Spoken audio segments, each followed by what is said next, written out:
ሰላም ተመልካቾቻችን እንደምን ሰንብታችኋል? በዛሬ ፕሮግራማችን እንግዲህ 3 ደራሲያንን እናስተዋውቃችኋለን። ሶስቱም በቅርብ ጊዜ የጻፏቸው መጽሐፍቶች አሉ። እነዚህ ልቦለዶች ናቸው። በእንግሊዝኛ ነው እነዚህ መጽሐፍቶች የተጻፉት እና እኔ ታሪካቸውን አንብቤ መጽሐፎቹን አንብቤ በጣም ያስደሰቱኝ የተማርኩባቸው ዘና ያረጉኝ መጽሐፎች ናቸው እና እነዚህ ደራሲዎች ለእናንተ ላስተዋውቃችሁ እናንተም ደግሞ መጽሐፎቹን ገዝታችሁ በዚህ መጽሐፍ እንድትዝናኑ እንድትማሩ ልጋብዛችሁ ነው። እንግዲህ እነሱን ወደ ፕሮግራማችን የጋበዝናቸው በመጀመሪያ ወይዘሪት ርብቃ ፍስሐ የጻፈችው መጽሐፍ ዳughters of silence ይባላል። ርብቃ የምትኖረው ካናዳ ውስጥ ነው። እንግዲህ ደራሲ ናት። ልቦለድና እንደዚሁም ነው ልቦለድ የሆኑ መጽሐፎችን ጽፋለች። ብዙ ፐብሊሽድ የተደረጉ አጫጭር ታሪኮችን ጽፋለች። አይ ቲንክ አዲስ አበባ ኗር የሚባል መጽሐፍ አለ። ብዙ ዳያስፖራ ኢትዮጵያውያኖች የሾርት ስቶሪስ ወይ አጫጭር ታሪኮች የጻፉባቸው በአንድ ላይ ኮምፓይል የተደረገ መጽሐፍ ላይ እዛም ላይ ያቀረበችው አለ። ርብቃ አዲስ አበባ ትወለድ እንጂ አሁን የምትኖረው ቶሮንቶ ውስጥ ነው። ሰው ርብቃ እንኳን ደህና መጣሽ። ያ መጽሐፍሽን በጣም ነው ኢንጆይ ያደረኩት። እኔ እያነበብኩኝ እንደው ደሴ ከሷ ጋር ራሴ በጣም ሪሌት ማረጋቸው ብዙ ገጠመኞች አሉ መጽሐፍት ውስጥ። እንግዲህ ይሄ daughters of silence የሚያተኩረው ደሴ የምትባል ሴት ላይ ነው። እንግዲህ ፍላይት አቴንዳንት ናት። ወደ ኢትዮጵያ I guess አንድ ቮልካኖ ወይም አንድ ናቹራል ዲዛስተር ይመጣና ኢትዮጵያ ውስጥ ስታክ ታደርጋለች ለትንሽ ጊዜ። በዛ ውስጥ በእናቷ ሞት ምክንያት የደረሱ የቤተሰቦች ሚስጥር ትራማ ፋሚሊ ላይ እንግዲህ የሚከሰቱ የተለያዩ ነገሮችን የሚያጋጥሟትም ስለ ቤተሰቦቿ የምትረዳው ስለ ራሷ የምትረዳው ብዙ ነገሮችን የምታልፍበት መጽሐፍ ነው። በጣም ደስ የሚል መጽሐፍ። ይሄንን እንግዲህ ታሪክ ለመጻፍ ያነሳሳሽ ምንድነው? ምን ኢንስፓየር አረገሽ ይሄንን መጽሐፍ ለመጻፍ? well ኢንስፓየር ያረገኝ ያነሳሳኝ ሲጀመር ሐዘን ነው። በ2007 በፈረንጅ አቆጣጠር ማለት ነው እናቴ ስታርፍ በእኛ በቤተሰባችን በእናቴም በኩል በአባቴም በኩል ለመጀመሪያ ጊዜ የመጀመሪያ ትውልድ ውጭ ሀገር የተቀበረችው እሷ ሆነች። ይሄ ለኔ በጣም ምን ማሰብ እንዳለብኝ አልገባኝም። በጣም በቃ ረበሸኝ ማለት ይቻላል። ረበሸኝ፣ ብዙ ጥያቄ ያነሳብኝ ውስጥ እና እንዴት ይሄንን ነገር ለማስተካከል ፈለኩ። ትክክል አልመሰለኝም። እና ማንኛውም ሰው እናቴ አባቴ ይሞታሉ ብሎ ሲጀምር አያስብም። በቃ ሁሌ የሚኖረው አይነት ነው የሚመስለው። እና ደግሞ አንድ ቀን ኢትዮጵያ እንደሚመለሱ በቃ አክሰፕት በቃ የሚሆን ነገር ነው ብዬ ሁሌ የማስበው ነገር ነው። በድንገት እንደዛ ሲሆን ይሄን ነገር ማስተካከል አለብኝ። ያንን መሬት ያንን አፈር ያለችበትን የውጭ ሀገር አፈር ወደ ኢትዮጵያ አፈር ልቀይረው ብዬ ፈለኩ። እና ኢትዮጵያ ሄጄ ቅጠል ምንድነው ችግኝ ወስጄ እዛ ልትከለው መቃብሯ ላይ ልትከለው ብዬ አሰብኩና በቃ ኢትዮጵያናይዝ ላድርገው ፈለኩኝ። I guess በሐዘን ጊዜ ጭንቅላታችን በደንብ አይሰራም። ለማንኛውም ግን ሌላም ነገር መጣ። ይሄንን ነገር ማድረግ አልቻልኩም። ግን ሲጀመርም በጽሁፍ ብዙ ነገሮችን ለራሴ ማሰላስልበት ነገር ስለሆነ ስለዛ ታሪክ መጽሐፍ ጀመርኩኝ። በፈጠራ ማለት ነው። በፈጠራ እንደዚህ ባደርገው ኖሮ ምን ይሆን ነበር? ምን ይከሰት ነበር? እንዴት ያልፍ ነበር? በልብ ወለድ መልክ ያንን ነገር እንደሆነ ለማድረግ መሞከር ጀመርኩ። በዛ ነው እንግዲህ daughters of silence የተጀመረው። በኋላ ግን ትንሽ አመታት ካለፉ በኋላ ምንድነው writing instructor ጽሁፍ አስተማሪ ማለት ነው I guess ከኤዲተሮች ጋር መስራት ሲጀምር ውስጡን መግባት ጀመር። ምንድነው የእውነት ግን ስለምንድነው መጽሐፍ የፈለኩት? ቲሞቹ ምንድናቸው? ምንድነው የቀሰቀሰኝ? ሐዘንም ነው ግን ሌላ ውስጥ ስንገባ ሪቪዥን ላይ እንደዛ ነው የሚደረገው። ሪቫይዝ ስታረጊ አንድ ሌየር ወደ ታች ትገባለሽ። መጽሐፍ የጀመርሽው ነገርና በኋላ የምትጨርሺው ሌላ ነገር ነው የሚሆነው እንደ ህይወት ማለት ነው። ምስጢሮች ብዙ ሰው በእኛም ማንኛውም ሰው ዩኒቨርሳሊም በተለይ ግን በእኛ ካልቸር በእኛ ሀገር ሴቶች በተለይ ይዘውት ውስጣቸው ቀብረው እንደገና ደግሞ ህይወታቸው ሲያልፍ ይዘውት የሚቀበሩት ምስጢሮች ማንነጋገርባቸው ነገሮች ትራውማ I don't know የአማርኛ ቃል ምን እንደሆነ ትራውማ ቃሉ ራሱ የለንም መሰለኝ ስለዛ ነው ለካ ምክንያቱም ሁሉ ጊዜ በህይወቴ ሙሉ ያኔ እንግዲህ 20 ምናምን ዓመቴ ነው ግን ሁሌም ማየው በጣም የሚያስጨንቀንን የሚሰብረንን የሚያለያየን የሚያራርቀን ነገሮች ምን ጊዜ ማናወራቸው ነገሮች ናቸው ወይም ደግሞ አልፎ ትልቅ ብሎ አንድ ሰው የሆነ ነገር ይልና ከዛ መልሶ ነገር ጻት ይላል መልሶ ልክ ነው ያንን ነው ለካ ስለዛ ነው መጽሐፍ የፈለኩት ማለት ነው በጣም ይገርማል at the same time ደግሞ ለራሴ እኔ survivor ነኝ sexual abuse survivor ነኝ የጾታ ጥቃት survivor አማርኛ ስተረጉመው ማለት ነው እና ካውንስሊንግ ጀምሬ ነበር ብዙ አመት ካውንስሊንግ ሲሄድ ብዙ ነገሮችን መረዳት ስጀምር ፐርስፔክቲቭ ሰጠኝ ያኔ ነበርኩትና አሁን ያለሁበት ቦታ ሳይ ይሄንንም ማስገባት አለብኝ ይሄም የዚህ ታሪክ ኩል ቦታ መውሰድ አለበት ብዬ ወሰንኩኝ ካውንስሊንግ ራሴን በህይወቴ ባደፋፈረኝ ቁጥር ታሪኩም ውስጥ የበለጠ እየደፈርኩ ጎላ ባለ ድምጽ each revision ላይ more ስለዛ ነገር መጻፍ ያንን ነገር ታሪክ ውስጥ እንደም weave ማድረግ ጀመርኩኝ ማለት ነው so ሲጀመር በግሪፍ ነው በኋላ ግን በራሴም healing journey ላይ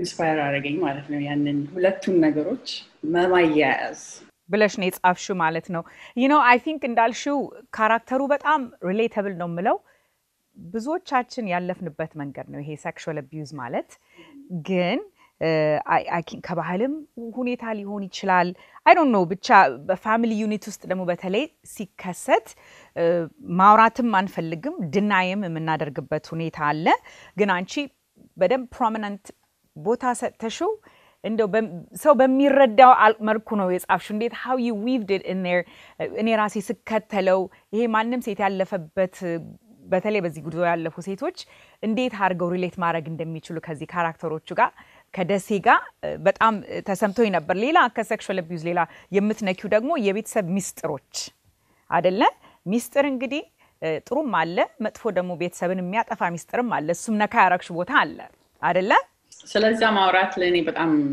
አስፈላጊ መሰለኝ አንደኛ ነገር በህይወቴ ያየሁት ያደግኩ ነገር ስለሆነ ሁሌም ፍራስትሬት ያረጋኝ የኖረ ነገር ስለነበረ ስለዛ አለማውራት አልችልም ስለዛ ካልጻፍ ምንድነው የምጽፈው ከዛ መጀመሪያ it's like clearing the air አይነት ነገር ነው ያደግኩበትን ያየሁትን ነገር አድሬስ ማድረግ ፈለኩኝ በዛ ላይ ደግሞ ስለ sexual abuse secrets and things in family ውስጥ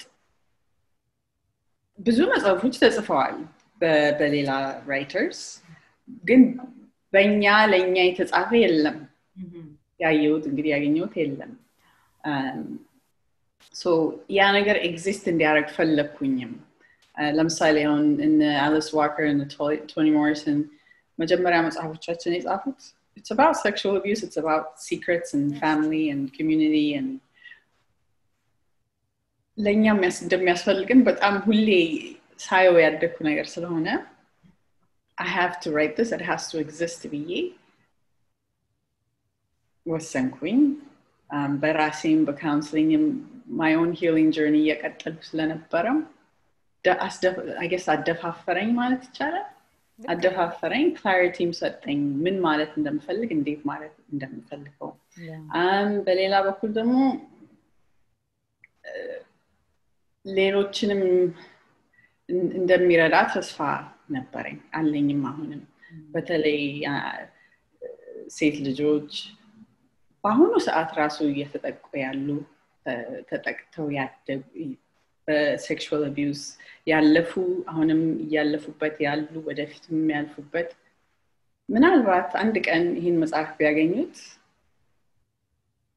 ሆፕ ይሰጣቸዋል ብዬ ተስፋም አለኝ እኔ ይሄ ማንንም ቤተሰብ ውስጥ ያለ ነገር ነው በሚስጥር ማአት አይነት ጉዳት ይመጣል ምን ያህል ጊዜ ፈስጀብሽ ይሄን መጽሐፍ ለመጻፍ ለመጨረስ የጀመርኩት around 2011 ነው wow publisher ሳገኝ was 2018 I believe 2018 so 7-8 አመት ያህል ፈጀ of course 7-8 አመት non stop አልጻፍኩም you know አንዳንድ ጊዜ ብዙ ወራት ዝም ብሎ ቁጭ ይላል ራስ እንዲበስል ለብቻው እንዲበስል እንደገና ደግሞ ተነስቶ ሪቫይዝ ይደረጋል ግን ሁሉም ቦታ ያለ ነገር ነው ግን እስከ ቅርብ ጊዜ actually ከቅርብ ጊዜ ማለት I don't know maybe 10 አመት ብንል ብቻዬን ያለሁበት ነገር ነበር የሚመስለኝ ይሄንንም ለማጥፋት ፈልጋለሁ I think አሁን በደንብ ብዙ ይቀረናል ግን ስለዚህ ማውራት ስለ sexual abuse በተለይ of children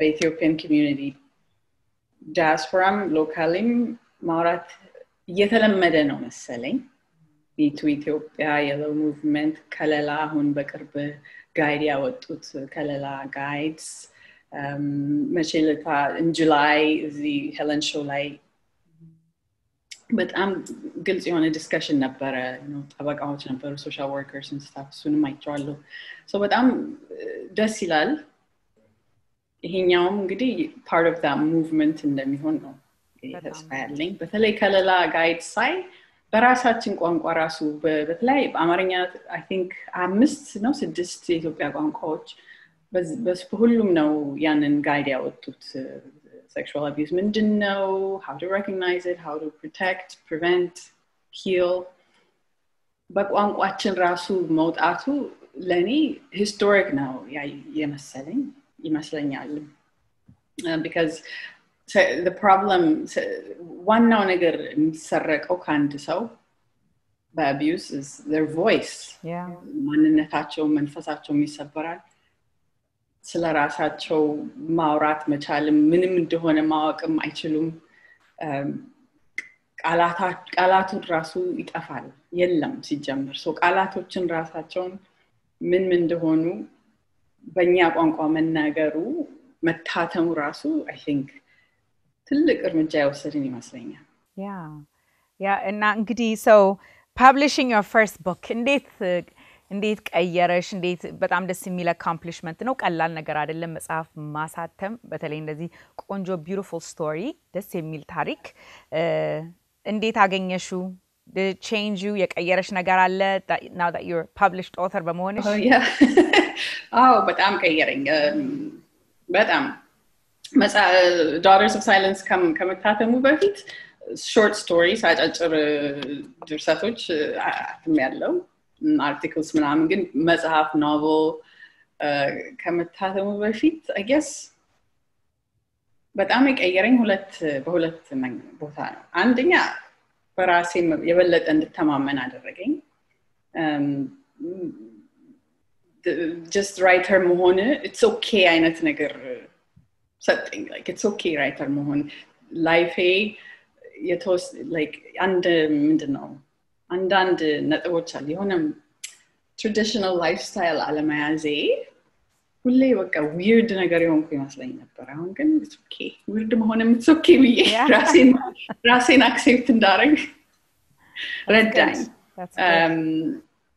በሌላ ሳይድ ግን ትልቅ reality check ነው የሰጠኝ huge reality check መታተም ራሱ እንደማይበቃ አውቃለሁ ከበፊትም ግን ያንን ነገር ማወቅና actually experience ማድረግ የተለያዩ ነገሮች የተለያየ ነው it's just a whole different ball game ከታተመ በኋላ ያንን መጽሐፍ ማስተዋወቅ ሰው እንዲያውቀው ማድረግ ማርኬት ማድረግ expectation ሰማይ ላይ ነበር you know and አሁን መሬት ባይወድቅም ትንሽ ነው ምንድነው sea level is well I don't know reality check oh my god yeah then for a first novel dana ሰርቷል like publicity ማግኘት reviews coverage any kind of media coverage ማግኘት ሱራሱ how much work it is and just calibrate እንዳረግ አድርጎኛል expectation ተስፋ አላስቆረጠኝም ግን audienceአችን I guess maybe የኢትዮጵያዊ ነገር ነው ምንድነው ኩራት ነው I don't know because እኛ በራሳችን በጣም ስለምንኮራና ስለምንተማመን የኛ ታሪክ ስለሆነ በቃ ዋው ብለው የሚቀበለው መስሎኝ ነበር አለ you know but for the most part it was like oh okay that's it I was like wait በቃ ይሆነ yeah ለፍተሽ ማለት ነው ይሄን ሁሉ አመታት ለፍተሽ that's beautiful so የት መግዛት ይችላል ታዲያ ይሄንን መጽሐፍ ይሄን መግዛት የሚቻለው ኦኬ ካናዳ ውስጥ ያሉ እንደሆነ ከፐብሊሸሩ ቀጥታ መግዛት ይቻላል gooselane.com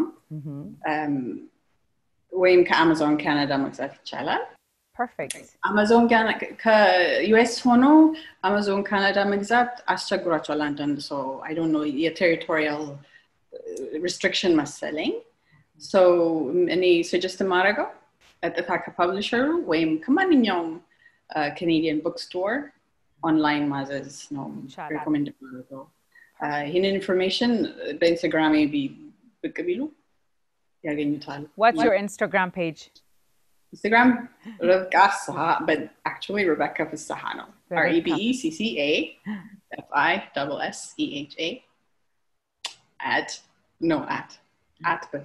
at Rebecca Saha yes that's my Instagram እና እዛ ሊንኩ ላይ የት በግዛት እንደሚቻል በቀላሉ ይታያል አዲስ አበባ ነዋሪንም እዛ ላይ ማግኘት ይችላል perfect well thank you ሩብቃ በጣም ቆንጆ መጽሐፍ ነው I recommend it to anybody ስለዚህ ጊዜሽን ወስደሽ ከኛ ጋራ ቆይታ ስላረክሽ በጣም አድርጌ አመሰግንሻለሁ እንደገና congratulations on your first book thank you እሺ thank you ሩብቃ bye ተመልካቾቻችን እንግዲህ ከረፍት ቆይታችን በኋላ እንመለሳለን ከኛ ጋራ ቆዩ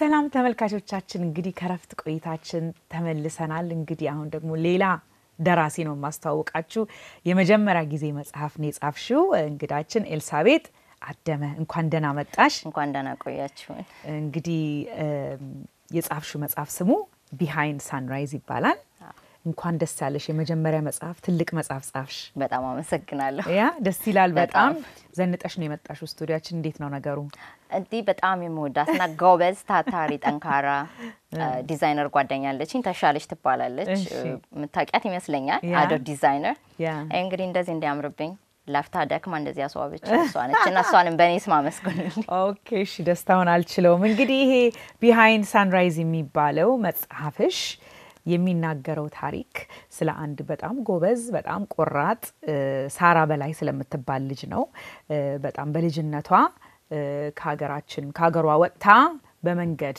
አይደለ በሱዳን በሊቢያ በምን አድርጋ በጣም በብዙ ፈተና በብዙ ውጣ ውረድ ከህገወጥ ደላላ ጋር ተመካክራ አስገድዶ መደፈር ያልደረሰባት ታሪክ የለም ብቻ መንገዷን ነው የሚያሳየው ይሄ መጽሐፍ ያለችበትን ነው እና ደግሞ በእውነተኛ ታሪክ በራስሽ ህይወት ታሪክ ላይ ቤዝድ የሆነ ይሄ ልቦለድ ቢሆንም ካንቺ ታሪክ ጋር በተወሰደን የጻፍሽው አይደለ በጣም ደስ የሚል ታሪክ ነው መጽሐፍ አስቀምጡኝ የማይል አይነት ታሪክ ነው የጻፍሽው በጣም አመሰግናለሁ እስቲ ምን አነሳሳሽ ይሄንን መጽሐፍ ለመጻፍ ይሄንን ለመጻፍ ምክንያት ያስፈልገኛል ብዬ አላስብም ምክንያቱም ችግሩ ከደረሰባቸው ሰዎች አንዷ ነኝ ስለሆንኩ ግን ይሄንን ለመጻፍ ካነሳሳኝ ትልቁ ምክንያት እስካሁን ድረስ ይሄ በህገወጥ ደላሎች የሚሄዱ ሰዎች እስካሁን ድረስ ነገሩ አለመቆሙ ነው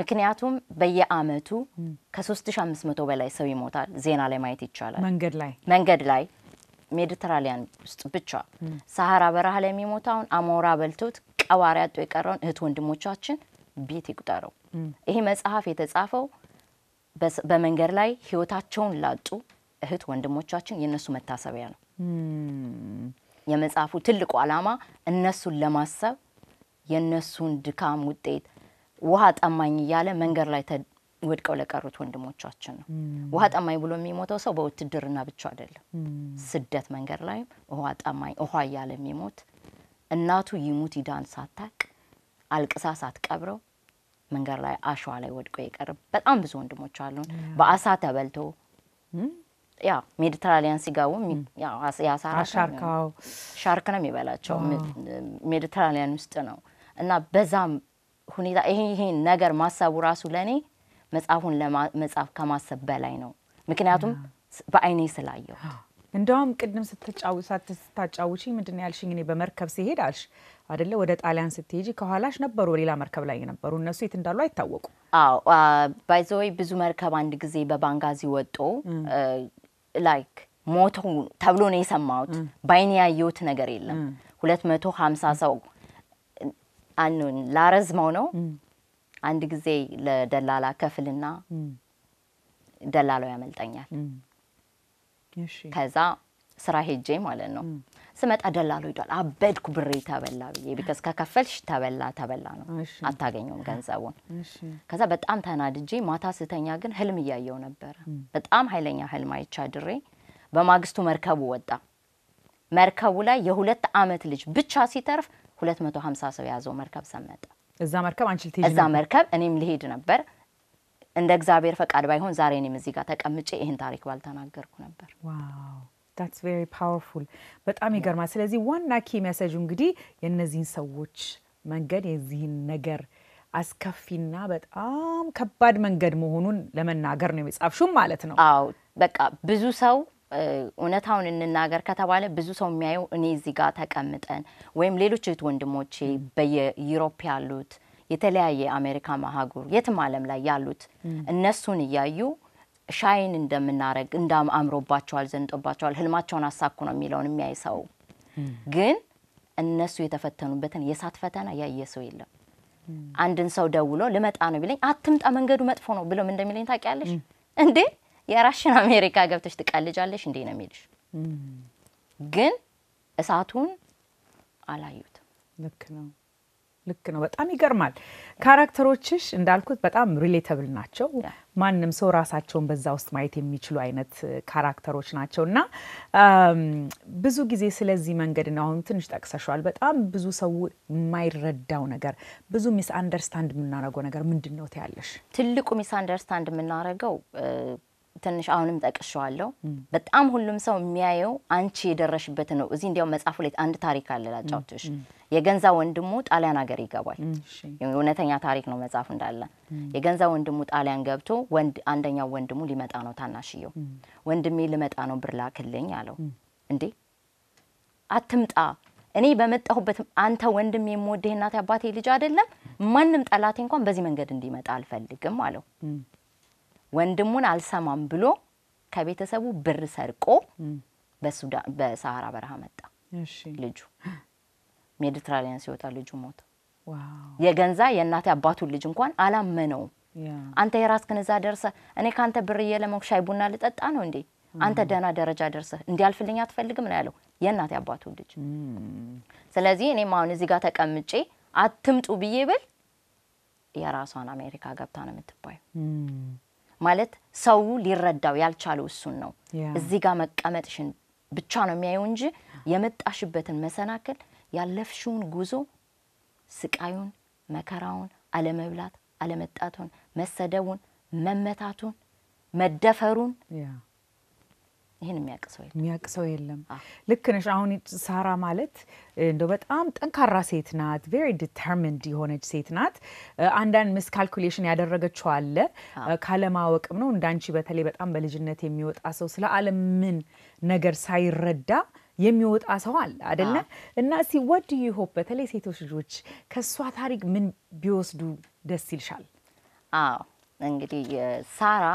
የ16 አመት ልጅ ናት የታሪኩ ባለቤት እሷ የሰማችው የሹፌር ወደ ትምህርት ቤት የሚወስዳት ሹፌሯ ስልኩ ይጣራል ጓደኛው ነው የደወለ አሜሪካ ጣሊያን ገባሁ አለው ስፒከር ላይ ነው የሰማችው እሱን ነው ከዛት ከትምህርት ቤት ስትመለስ ጣሊያን እንዴት እንደገባ ማወቅ የፈለገችው ሲጠይቃት በደላላ አላት አለቀ ከዛውጭ ምንም የምታውቀው ኢንፎርሜሽን የላትም ገንዘብ እንደሚያስፈልጋት ታውቃለች ያው ጣሊያን ለመግባት መቼም ዝም ብላ አትገባም በቃ ገንዘብ እሷ ያሰበችው ገንዘብ እንዴት አግኝቼ ነው መውጣ ነው ገንዘቡን አገኘች ከናት አባቷ ጠፍታ በሌሊት ሄደች ይሄ ሁሉ ስቃይ መከራ ይደረሰባት ምንም ነገር ወደፊት የሚመጣውን ነገር ማወቅ ስላልቻለች ትክክለኛውን እንዲያውም አንድ የመጽሐፉን ቲም ባጠቃላይ እዚህ ላይ በዛው ልጥቀስልሽ ምን ይላል ሳራ በህገወጥ ደላሎች ወጥመድ ውስጥ ስትገባ ያየችው በሌላው ሳይድ ያለው ሳር ግሪን እንደሆነ ነው እሷ የምታስበው ግን ሁሉ ጊዜም በሌላው ሳይድ ያለው ሳር በሌላው ቦታ ላይ ያለው ሳር ግሪነር አለመሆኑን ተረዳች ግን በመከራ ከተፈተነች በኋላ ማለት ነው እሷ የገባት መከራው ካለቀ በኋላ ነው ሌሎች እህቶችን ወንድሞቼን የምመክረው አትውጡ አይደለም እኔ በማንንም ህይወት አላዝዝም ግን ቢያንስ ከመውጣታችን በፊት የምናረጋውን ነገር ማሰብና ማገናዘብ ይኖርብናል ራሳችን ወጥመድ ውስጥ ከከተተን በኋላ ለማውጣት ከባድ ነው ከመግባታችን በፊት ነው ማሰብ ያለብን ይሄ መጽሐፍ ጠቀሜታው አንድ ከሀገር ቤት ላልወጡ ልጆች ከመውጣታቸው በፊት ማሰብ እንዳለባቸው ከህልም ህይወት እንደሚበልጥ እንዲረዱ ሳራ ከህይወቷ በላይ ህልሟን ነው አምና የምትጓዝ ነበር የደረሰባት መከራና ስቃይ ከሞት አይተናነስ በጣም ብዙ መከራና ስቃይ ደርሶባታል ለሌላውም የምመክረው ከመውጣታቸው በፊት ቀጥ ቆመው ሁለቴ እንዲያስቡ ልክ ነው ወጣው መንገር ላይ ከሆኑ ቆመው ምን ማድረግ እንዳለባቸው ትክክለኛው ውሳኔ እንዲወስኑ መክራለሁ ከዛ በላይ ግን ሁሉ ጊዜም እንደጨለመ ምንም ነገር አይቀርም ሁሉም ነገር ብርሃን አለው ከህይወታቸው ጊቭ አፕ እንዳያደርጉ መውደቅ መነሳት በህይወት ያለ ነው ግን ጊቭ አፕ ሳያደርጉ ለህልማቸው ታግለው ህልማቸው ማሳካት እንደሚችሉ በማንኛውም ህይወት ትልቅ ነው ትልቅ ቲም እስቲ ያጠራ ያለች ረፍት ወስደን እንመለሳለን እንቀጥላለን ረፍት ወስደን እንመለሳለን ተመልካቾቻችን እንግዲህ ከረፍት ቆይታችን ተመልሰናል ከኤልሳቤጥ ጋር ምናረጋውን ቆይታ እየተቀጠልን ነው ኤልሳቤጥ እንግዲህ ቢሃይንድ ሳንራይዝ የሚል መጽሐፍ ጽፋለች በዚህ መጽሐፍ ውስጥ ሌላ ደግሞ ምትነካት ነጥብ አንዳንድ ውስጥ የቤተሰብ ውስጥ ያሉ ሚስጥሮችን አይደለ ነካ መታረጊው አለ እስቲ ንገሪኝ ስለዛ አይ የቤተሰብ ሚስጥር አንድ ጥሩ የሚወጣው ከቤተሰብ ነው ቤተሰብ ባህልሽም አስተማሪሽም ነው አው ልክ ነው ባህልም ማንነታችንም ተምረን የምንወጣው ከቤተሰብ ነው ቤተሰብ ውስጥ ብዙ ሚስጥር አለ አንዳንድ ጊዜ ለእናትሽ ለአባትሽ ማትነግሪ ብዙ ሚስጥር አለ አሁን ዋናው ካራክተር ላይ ካየን ራሱ ሳራ ታናሽቷ ጋር በጣም ሚስጥረኛ ነች ቤተሰቧም ጋር ታያለሽ ግን በያገሩ ጠቅለል አርጌ ለመመለስ አጠራርጌ በያገሩ ስቴጅ ባህልና ካልቸር ወይም ደግሞ ባህላቸው ቤተሰባቸውም ካንድ ላይ የሚጓዝ ናቸው ጥሩ ዜጋ የሚወጣው ከቤተሰብ ውስጥ ነው ልክ ነው አንድ አስተዳደግ ነው ጥሩ ዜጋ መታፈር ቤተሰብ ውስጥ ነው ልክ ነው በጣም እስቲ መጽሐፉን ስትጽፊ ያጋጥሙሽ እንግዲህ የመጀመሪያ ጻፊ ነሽ ብዙ ጣውረድ እንደነበረው አልጠራጠርም እስቲ ዋናው ቻሌንጅ አጋጠሙኝ ካላሽ ከምትያቸው ምን ምንድናቸው ትልቁ ቻሌንጅ መጽሐፉን ለመጻፍ ለኔ በጣም ከባድ ነው ታሪኩን ይሄንን ታሪክ የሰው ስቃይ የሰው መከራ አሳልፈሽ ለሌሎቹ አንብቡ ብሎ መስጠት ግን የተማርኩት ነገር ቢኖር ደግሞ ሰውን ማስተማር ትችያለሽ ሰው የሚማርበት ነውና እኔ መጀመሪያ እንዲያውም ታሪኩ እንትን ያለው ቫልዩ ማልሰጠውትም ነበር ቫልዩ አለው ብዬ ማላሰብኩም ነበር ታሪኩ ይሄ ታሪክ ሁሉም ሰው ይሰደዳል ምንድነው ማስተማራቸው አዲስ ነገር ምንድነው መጽሐፉ ያዘው ብዬ ለረጅም አመት ቆይ ላይክ ውጣውረዳለው ከዛ ላይ መጽሐፉን ለመጻፍ እንግዲህ ያው በእንግሊዘኛ ነው የተጻፈው እንግሊዘኛ ሁለተኛ ቋንቋዬ ነው እንግዲህ በቀን ግማሽ ፔጅ ያረኩ ነው መሰለኝ ጽፌ እዚህ የደረስኩት ጎበዝ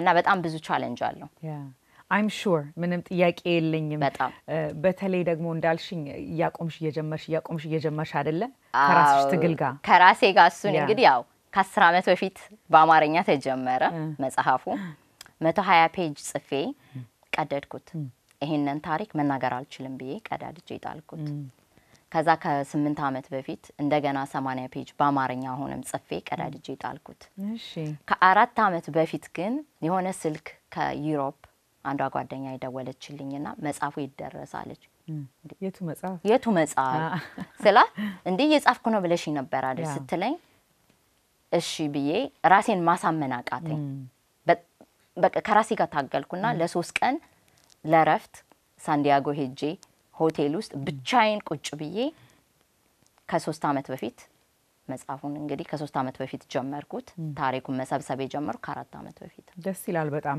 እንግዲህ አንቺ you're an actor አይደለ you're an actor casting director እና የራስሽ ዌብ ሲሪስ የሰራሹ ሙቪ ነገር አለ ይሄን መጽሐፍ ወደ ሙቪ የመቀየር ሐሳብ አለሽ actually ትልቁ አላማዬ መጽሐፍ ወደ ፊልም ነው ፕሮዲዩሰሮች ካሉ ኢሜይሌን ያው ተተባበሪኛለሽ አይደል ኢሜይሌን በመስጠት of course please ትጫቸው ደስታውን አልችለው ያ ኢሜይሌን ሃይሚ ከመጽሐፌ ጀርባ አለ ባይዞይ መጽሐፍ ኢሜይሌ እሺ ግን ስፔል አርጊላችሁ እስቲ ስፔል አርግላችሁ ኢሜይል አድሬሴ haimielsa@gmail.com yep እሺ ከመጽሐፉ ጀርባ አለ እና መጽሐፉን ትልቁ አላማዬ በመጽሐፍ ብቻ እንዲቀር አይደለም ወደ ፊልም ተቀይሮ መላው ዓለም ይሄንን እውነታ ማወቅ አለበት ያ እኔ ነው what admire ማረግሽ ነገር ምንድነው እኔ በጣም ባንቺ ደስ የሚለኝ ምንድነው በቆራጥነት የኔ ታሪክ ዋጋ አለው የኔ ታሪክ ቦታ አለው ብለሽ በራስሽ ተማምነሽ መጻፍሽ በጣም ትልቅ ነገር ነው እንዳልኩት ቅድም ከማ እንዴት ነው አንዳንድ ጊዜኛ ሴቶች በጣም ራሳችንን ዝቅ አርገን እንመለከታለን ምን የኔ ታሪክ ምን ዋጋ አለው ከኔ ምን ይማራል የሚል አስተሳሰብ ራሳችንን በጣም እንጨቁነዋለን ግን that's not right የሁላችንም ታሪክ ቦታ አለው የሁላችንም ታሪክ አንድ ሰው ሊማርበት የሚችለው ነገር ነው ስለዚህ በጣም አድማየር አረግሻለሁ ይሄንን ኢኒሺዬቲቭ ወስደሽ በመጻፍ በመቻልሽ ለራስሽ ቦታ በመስጠትሽ በጣም አደንቅሻለሁ you published your first book እንግዲህ ይሄ ሰክሰስ ይባላል አይደለ ስኬት ይባላል ላንቺ ስኬትን ስታስቢው እንዴት ነው ታዲያ አሁን ካለሽበት ቦታ ስኬት ለኔ ራስን ማወቅ ነው ራስሽን ካወቅሽ የፈለገውን ነገር ማድረግ ትችያለሽ ራሴን ስላወቅኩ መጽሐፉ የሌሎችንም ህይወት ይቀይራል ብዬ አሰብኩኝ መጀመሪያ ከ8 ከ9 ከ10 ዓመት በፊት መጽሐፉን እየጀመርኩ የተውኩት መጽሐፌን ቫልዩ ስላልሰጠውት ትርጉም ስላልሰጠውት መጽሐፌ የሰው ህይወት ይቀይራል ስላላልኩ ለራሴ ራሴን ማመን ስላቃተኝ ነው ልክ ነው ራሳችን ካመንን ሌላውም ሰው ያምንሻል ግን ራስሽን ካላመንሽው ሌላው ሊያምንሽ አይችልም ከዛ ነው የሚጀምረው ስኬት ራሳችን ካወቅን ግን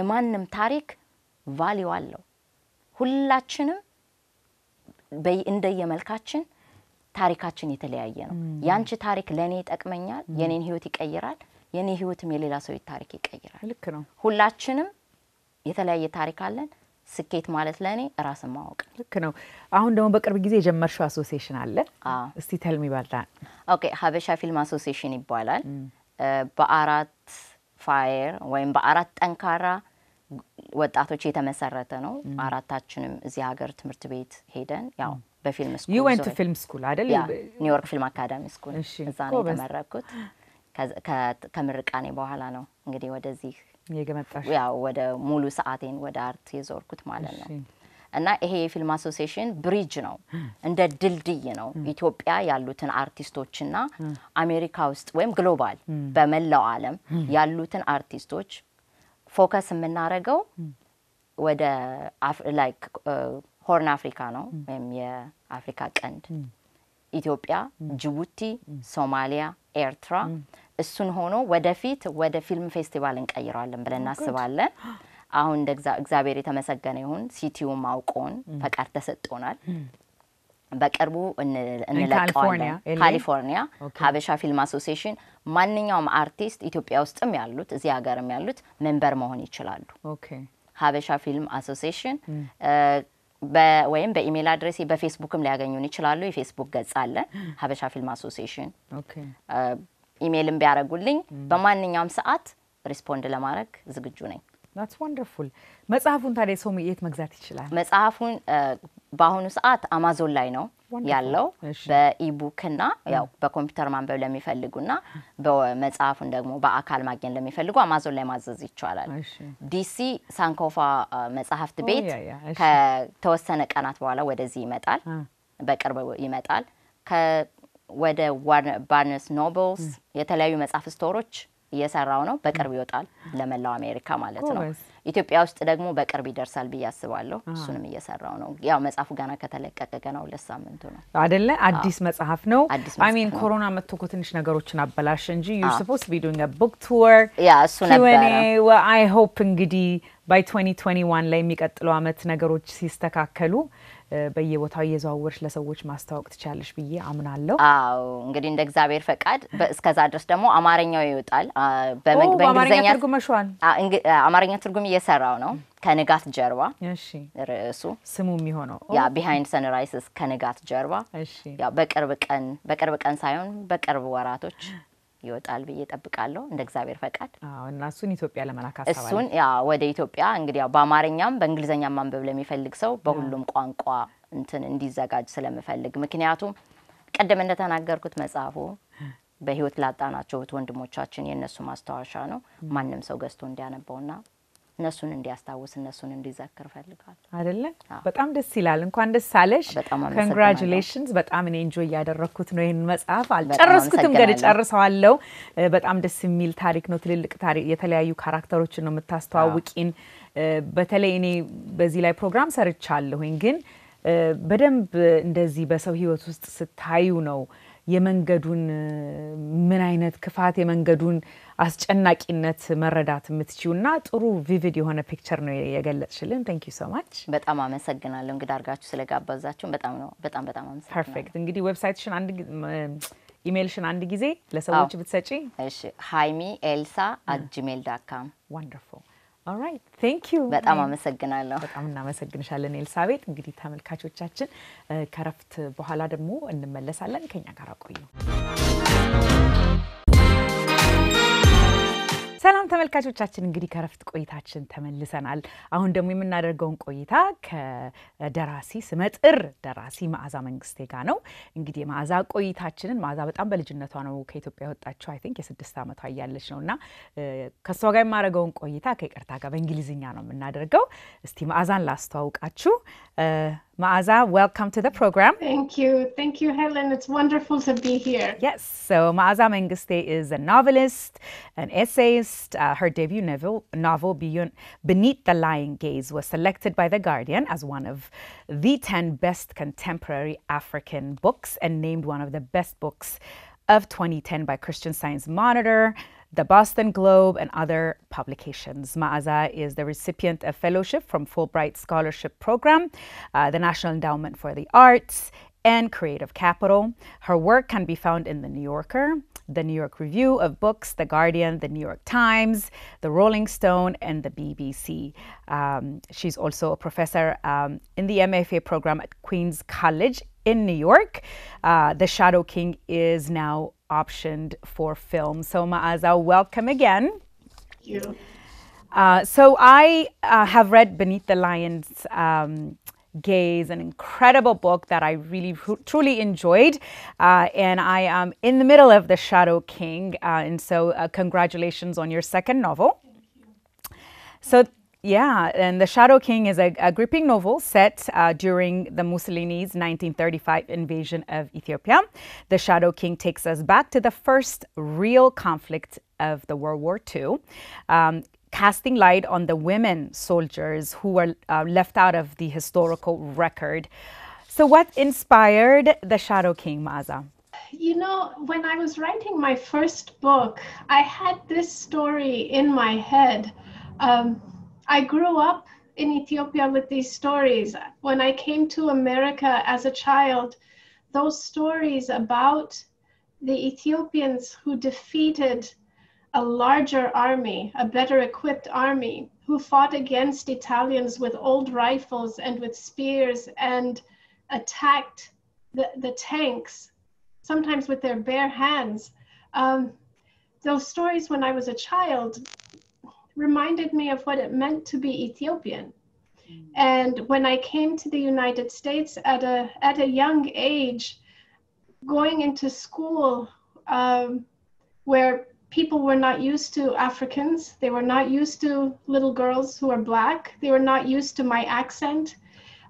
My English was not so good at that time, and they could be very cruel. And I remembered these stories of the Ethiopians defeating Italy, and I would say to them, this is my history, what is your history? My history is older than yours. So I had this, it helped me here, it helped me understand what it meant to be Ethiopian. But you know, when I started researching it to write a book, I realized there was much more to this history than I imagined as a child. That's great. At the center of the story in The Shadow King are 3 women. Fifi, the woman who spies on the Italian army, Aster, the wife of the commander, right, whose words encourage other women to mobilize and follow the men, and of course Hirut, the Ethiopian servant girl, who rises to become an important warrior in the Ethiopian struggle to expel the would-be Italian conquerors. So the role and the story of women in wars in Ethiopia isn't really often told from the perspective that you put forth right now. So what compelled you? Why did you decide to tell the story in this way? I started discovering the women in my research. You know, I would be looking at a newspaper article from 1935 November, when the war had started, and in the middle of all of the big reports happening, I would find a very small line about an Ethiopian woman who picks up the gun of her husband who's just been shot and he's dead, and she picks up his gun and she leads his men into the battle. And this is New York Times, November 1935. It's a small article in the midst of these big reports about the war. I said, I didn't know this. Why didn't I know this story? And if the woman is close enough to pick up the gun and lead his men, her husband's men, into battle, she must be fighting also. She must be also in the front lines. And that was my first clue that women were playing other roles besides following the men to prepare food and collect water. Once I had that, I started looking even deeper, and the women came forward, and I said, I can't ignore them. You know, history has ignored them, but I won't do it. And I changed the story to be told from the perspective of women. And interesting, I mean, there is a personal story for you as well, right? I think you talk about how you discovered that your grandmother also played a role in this. So tell us that story. You know, Helen, I did not hear this story until the book was almost finished. This was a complete shock to me, that all the years of searching for women, I did not know that my great-grandmother had also enlisted to fight in the war. I traveled to Ethiopia when the book was almost finished, and I told my publisher, this book is not finished until I go to Ethiopia one more time. I have to go to Gondar. I have to look at the areas that I was writing about and confirm the details. So I made them wait, and I went to Ethiopia. My mother and I went with my cousin for 10 days. We drove from Addis Ababa into Bahar Dar, Gondar. We went to, you know, all these areas I was mentioning in the book. And 10 days on the road, talking, laughing, sharing the history, the research. My mother and I come back, and that night we have our injera, and she says, I was telling her, I have another photograph of a woman. I found a woman. I think it's Wezero Abebech. I think it's her during the war. And my mother said, what about your great-grandmother, Itete? And I said, what did you say? Because we have been 10 days on the road, nonstop, 24 hours a day. I have been talking to you about this history for almost 10 years, and now you tell me this. And I said, why didn't you tell me? And my mother said, you never asked, Maaza. So, you know, Helen, it makes me think about, my mother knew the story. I talked to her sisters to confirm this story. The women in my family knew this story. I think that the stories of women are passed around by women, to women.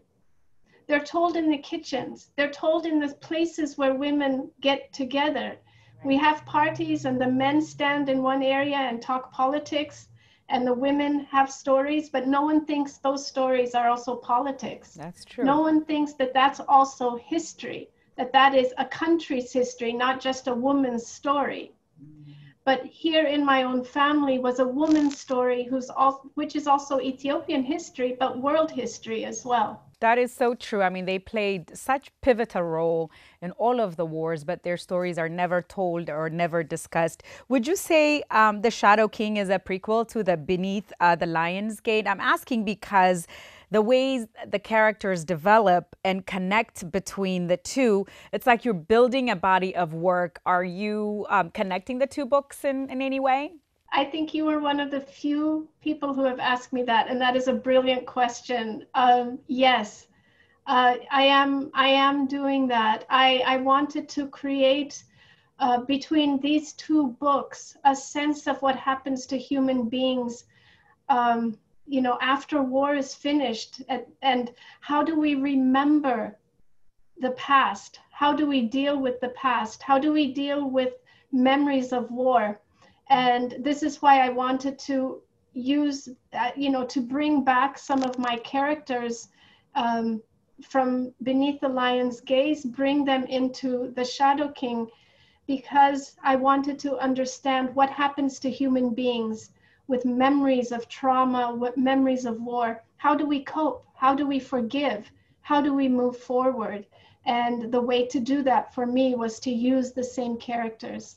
That's amazing. I read that you actually moved to Rome to learn Italian and be able to properly research and understand the conflict and the war. And you've also spent some time, like you mentioned, going to Gondar and different parts of Ethiopia. What was that experience like for you? Well, the Italian experience was very interesting. I found out very, very quickly that Italians don't know very much about this history, and they don't want to talk about it. They don't want to talk about the children of the soldiers who went to Ethiopia told me again and again, when my father came back, when my uncle came back, when my elder brother came back, we did not talk about Ethiopia. One of my friends said, Ethiopia in our family was a wall. We did not cross that wall. So the men came back and never said anything. And it made me wonder, what were they doing that made them so ashamed? What were they doing that they wanted an entire generation of Italians to forget and never to find out? And this is what inspired more of the research. Rome, I have to say, I had two different experiences working with research in Rome. One experience was if I went to a library, if I went to any place that had Ethiopian archives, if I asked somebody, could you help me find this? They would often recognize me as Ethiopian, definitely East African. And one reaction would be, please stay, let me help you. Oh, wow. Let me help you. The other reaction would be, get away from here. Wow. Sometimes they would push, they would take things out of my hands, move the things away, and then that was it. So interesting. There's a mix of guilt, shame. They don't want to talk about this, a majority of people. And so the book will be released in Italy next in March or April 2021. And the editor is very excited to do this, but Italy has become far right, and they are again worshiping these fascists. They are saying that this was a good war, so it will be interesting to see what happens. But there are good people in Italy who are pushing this, and they support our efforts to talk about the history. Very quickly, the researching in Ethiopia was also very interesting. Number one, doing the research in Gondar, in all these different areas of Ethiopia, reminded me of how beautiful the country is. but I was realizing that even then I had to find out more about the history that people did not want to talk about. People don't want to talk about the fear and the humiliation or the collaborators. So that was another history that I had to really dig. Interesting. Very interesting. We're going to take a quick break and we'll be right back. We're back, continuing our conversation with Maaza Mengiste on her novel, The Shadow King. What were some of the challenges that you faced when you were writing this book? I think it was keeping, finishing it. Maybe that's the best way of finishing this book. I was working on it for 10 years. Wow. That's a long time. You can imagine the days and the weeks and the months when I thought, I will never finish. I will never get this done. I don't think, maybe this war is too big for me. Maybe I don't know how to do it. That was maybe the biggest challenge I had, in addition to writing Italians, because I was so angry with them. Of course. That every time I was thinking of how to write it, I would get upset again, and it took time. Oh, I'm sure. So writing can be, I could just imagine, I'm not a writer, but I would just imagine that it could be emotionally draining or could be stressful at times. For aspiring writers, what advice do you give? Don't give up. Good. Don't give up. It will feel like you cannot do it, but books get written by people who are stubborn. Yeah. You need stubbornness as much as you need talent. You need that stubbornness. There are many talented people who don't finish. You need that dedication and discipline. Even if you write 1 page a day, 1 sentence a day, 1 paragraph a day, if you keep doing it, it becomes something. And I would also advise everyone to read. Read what you enjoy. Read everything that you can. But read. That's the best education I had. That's wonderful. What do you hope readers take away from this book? I hope readers at the end understand that there are many stories, many histories still to learn, to discover, to tell, to write about in Ethiopia and around the world. There's still so much we don't know. But even from everything that we do know, there are stories that haven't been told yet. And people can write their individual lives and their own stories. We have 100 million people, more than 100 million people in Ethiopia.